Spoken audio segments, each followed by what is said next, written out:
டியரோட 8 மணிக்கான கெஸ்ஸிங்கில் பார்த்தீங்கன்னா நேற்றுக்கு ரிசல்ட்டு 56414 ரிசல்ட்டாக வந்துச்சு, டபுள்ஸ் வந்துருக்கு. ஸோ நம்ம கெஸ்ஸிங்கில் இது மேட்ச் ஆகலை, ஒன்று மேட்ச் ஆகிடுச்சு. இருந்தாலும் நான் வந்து அதில் எதுலேயுமே மேட்ச் ஆகலை. எப்படின்னா 3 டிஜிட்டில் நம்ம ஒன்று கொடுத்தாலும் கொடுக்கணுனாலும் அது ஃப்ளாப்பு தான் ஆகும். ஏன்னா பி போர்டில் 1 இருக்குது.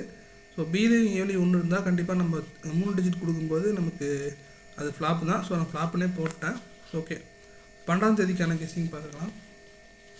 ஆல் போர்டில் நமக்கு 8 அதுக்கப்புறம் 9 கிடச்சிருக்கு.